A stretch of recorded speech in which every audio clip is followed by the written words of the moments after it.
They do not do these things for just anyone. And that is exactly why so many cat owners miss what is really happening. Because some of the strangest things your cat does can actually be signs of trust, attachment, and affection. The problem is, cat love rarely looks sweet at first. It looks confusing.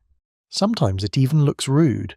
But once you understand what these behaviors really mean, you start seeing your cat in a completely different way. Why does a cat's love language look so strange? Cats are not built to show love the way humans do. They do not smile at you. They do not hug you. They do not sit down and make their feelings obvious. Everything about a cat is shaped by instinct, caution, territory, and survival. So when they feel close to someone, they express it through behaviors that still carry traces of that wild wiring. That is why affection from a cat can look so strange. It is loving, but it is filtered through the mind of an animal that still thinks in terms of safety, space, and control. And once you realize that, the weird things start making more sense. 1. Scratching furniture right in front of you. This one frustrates almost everyone. Your cat walks over to the couch, the chair, the door frame, looks completely calm and starts scratching right in front of you as if it is personal. And honestly, it can feel personal. It almost looks like they are making a point. Like they know exactly what they are doing and they want you to watch. But the deeper truth is more interesting than that. Scratching is not just about claw maintenance.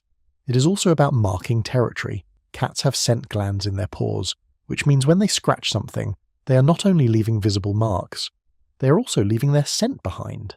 They are claiming that space. They are saying this area matters to them, and when they do it right beside you, or right in front of you, that behavior can carry another layer. It can mean you are part of the space they are claiming. That is what makes this behavior so misunderstood. It feels destructive, but from the cat's point of view, it can be social. It can be emotional. Your cat is not standing there thinking, how can I ruin this person's furniture today? They are interacting with the environment in a way that says, this is my place, this is my world, and you are in it. That does not mean you have to let them destroy your couch in the name of love. Of course not. You can redirect them to scratching posts and protect your furniture, but it helps to understand that the behavior itself is not always a hostile act. 2. Sitting with their backs turned to you. At first glance, this seems almost insulting. Your cat comes near you, settles down, and then turns their back to you like they're done with your existence. No eye contact, no dramatic cuddle, just a furry back pointed in your direction. For a human, that reads as distance. It feels dismissive, but for a cat, it can mean the exact opposite. A cat's back is not the side they expose carelessly. In the animal world, turning your back means lowering your guard. It means you do not feel the need to monitor every movement. You do not feel threatened. You trust the environment enough to relax. And if your cat does that with you nearby, that is not rejection. That is confidence. That is trust. It helps to think about it this way. Cats do not always show closeness by facing you directly. Sometimes they show it by not needing to. When your cat sits with their back to you, they may be telling you that your presence is safe enough for them to stop being alert. 3. Bringing you gifts. This is the one that really tests your gratitude. Because when people imagine getting a gift, they picture flowers, chocolate, maybe something thoughtful and clean. Cats have a very different interpretation. Sometimes the gift is a toy, sometimes it's a sock, and sometimes, unfortunately, it is something much worse. But as unpleasant as this behavior can be, the meaning behind it is often incredibly important. In cat terms, bringing something to someone can be a social act. It can reflect bonding, care, and inclusion. Cats in close social relationships may share resources or bring items into the shared space. So when your cat drops something at your feet, they may be involving you in their world in a way that feels natural to them. Your cat may see you as someone they belong with, someone they should provide for, someone important enough to include. You're disgusted, confused, maybe even a little horrified, and yet underneath all of that there may be something deeply affectionate going on. 4.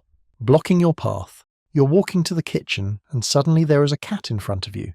You move left, they move left. You move right, they somehow remain directly in your path like a tiny furry barricade. Sometimes they flop down dramatically. Sometimes they just stand there and stare as if your plans for the day now require their approval. This behavior can have a few different meanings, but one of the biggest is simple. Your cat wants engagement. They want your attention to interrupt whatever you are doing. They are not always trying to stop you from getting somewhere. They are trying to pull you into a moment with them. That could mean petting, or even just acknowledgement. In other words, Your cat is not trying to block your life. They are trying to insert themselves into it. That matters more than it seems. Cats do not usually force interaction with people they feel indifferent toward. If your cat repeatedly gets in your way, it may be because your movement matters to them. Your presence matters to them. They want access to you, and they know this is one of the fastest ways to get it. And yes, it can feel absurd when you nearly trip over them on the way to the bathroom. But if a cat keeps doing this, especially in a relaxed home environment, it often points to familiarity and attachment. 5. Following you from room to room. This one is easier to read, but people still underestimate how meaningful it can be. If your cat follows you from one room to another, then waits nearby, then gets up and follows you again, that is not random. That is not just curiosity. It is a sign that your cat feels strongly attached to your presence. Sometimes cats follow people because they expect food. Sometimes they want a door opened. Sometimes they are hoping for play or affection. But what makes this behavior especially interesting is when none of those things seem to apply. They follow you, and then they just stay near you. No demands, no clear agenda. They simply want to exist in the same space. That kind of quiet companionship says a lot. Cats are selective with their energy. They do not waste it staying close to someone for no reason. So if your cat keeps choosing your company, even when nothing obvious is being offered, it may mean they genuinely like being around you. So the next time your cat scratches the couch in front of you, turns their back on you, leaves something bizarre at your feet, blocks your path, or follows you from room to room, do not rush to judge the behavior by human standards. Because with cats, affection often arrives in forms that look strange before they look loving. And once you understand that, you start noticing how much they may have been saying all along. But here is the part most people never think about. If cats have these unusual ways of showing love, then they may also have very specific ways they expect love in return. And once you see those signals, you may realize your cat has been trying to teach you their language this entire time.